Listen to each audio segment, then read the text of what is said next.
Les 3 erreurs les plus fréquentes en immobilier.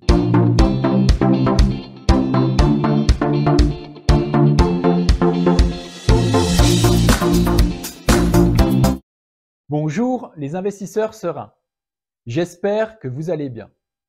Si vous ne me connaissez pas encore, je suis Cyril Lorenzon, votre coach en investissement immobilier et expert en négociation.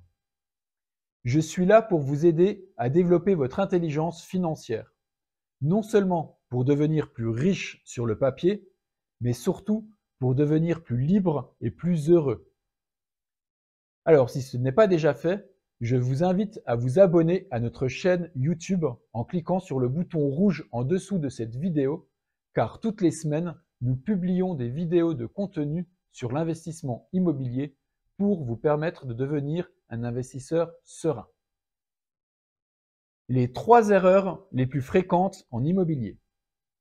La première erreur, selon moi, c'est de ne pas mettre la bonne énergie dès la première étape de son investissement immobilier, à savoir la recherche du bien immobilier à forte rentabilité. Pourquoi c'est une erreur?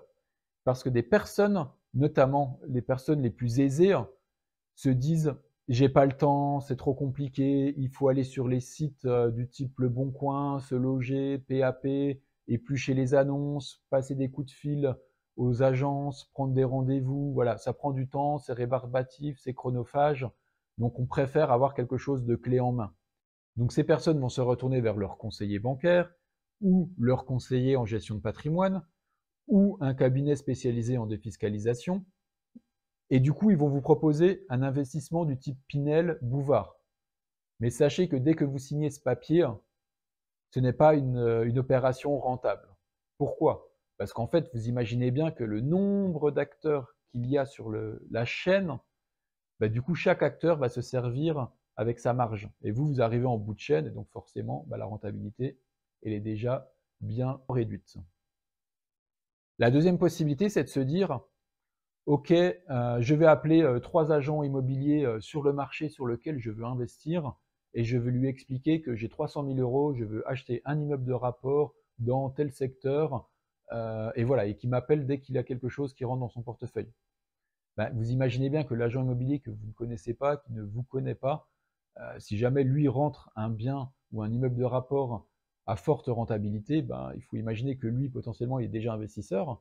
Donc, lui sera déjà potentiellement intéressé pour l'acheter, si c'est vraiment un bien très rentable.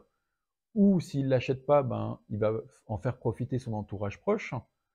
Ou il va appeler ses investisseurs avec lesquels il a l'habitude de travailler et pour lesquels il sait qu'il n'y aura aucun problème de prêt ou de quoi que ce soit pour acheter le bien. Ou quatrième possibilité, c'est qu'il travaille déjà avec 1 ou 2 marchands de biens, et donc potentiellement ces marchands de biens seront intéressés de l'acheter et de le revendre à la découpe. Si jamais effectivement ces 4 filtres ne sont pas passés, du coup il y a vous qui arrivez en 5e, et là soit ça n'a pas été pris dans un des filtres précédents parce que le bien n'est pas si rentable que ça, ou vous avez potentiellement énormément de chance, tant mieux.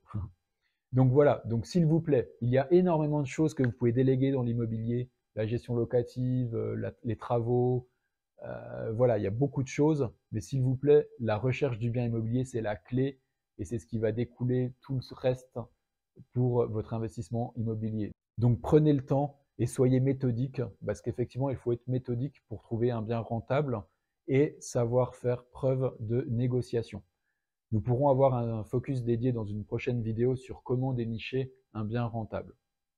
Deuxième erreur la plus fréquente selon moi en immobilier, c'est de mettre trop d'apports dans son investissement immobilier. Pourquoi?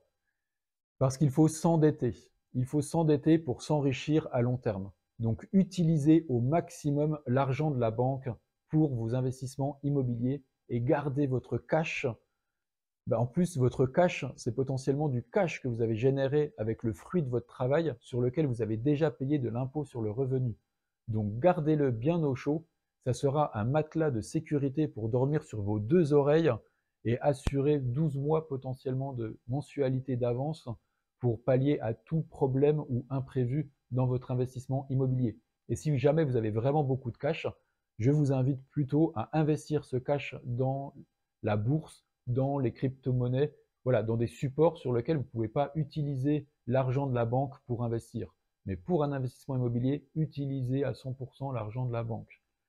Oui, vous allez me dire, et je l'entends tous les jours, Cyril, aujourd'hui, le banquier il me demande de mettre de l'apport pour investir en immobilier locatif. Oui, c'est de la négociation. Mettez-vous à la place de votre banquier. Sa première question, ça va être, monsieur, quel est le montant d'apport que vous mettez pour votre projet d'investissement locatif? Ils vont vous pousser à mettre de l'apport, c'est normal. Mais pour cela, il existe plusieurs astuces pour obtenir un prêt à 100% et même à 110%. Donc, une des astuces que je peux vous partager aujourd'hui, c'est qu'il faut montrer à la banque et démontrer et illustrer à la banque que vous achetez un bien en dessous du marché, que vous avez bien négocié votre bien. Par exemple, prenons un bien qui vaut 300 000 € sur le marché. Vous venez face à votre banquier avec 2 attestations d'agence immobilière qui démontrent que le bien vaut 300 000 € et vous arrivez avec un compromis de vente à 270 000 € par exemple. Bah, la banque, elle va être beaucoup plus à l'écoute et plus enclin à vous prêter les 270 000 € et se dire, bah, imaginons cet investisseur, il fait défaut demain, bah, je suis en capacité de récupérer mes 270 000 € parce que j'ai la preuve que le bien vaut 300 000 € sur le marché. Voilà, c'est une astuce parmi tant d'autres. On pourra faire une vidéo dédiée sur le sujet de comment convaincre le banquier pour obtenir un prêt à 100 ou 110%. Troisième erreur la plus fréquente en immobilier, selon moi, c'est le mauvais régime fiscal. C'est un sujet extrêmement important et beaucoup de personnes que nous avons pu rencontrer ont utilisé des mauvais schémas fiscaux et derrière, ils se retrouvaient à la fin du mois à devoir sortir de l'argent de leur propre poche pour payer des impôts. Donc, s'il vous plaît, réfléchissez bien avant d'investir quel schéma fiscal vous devez utiliser.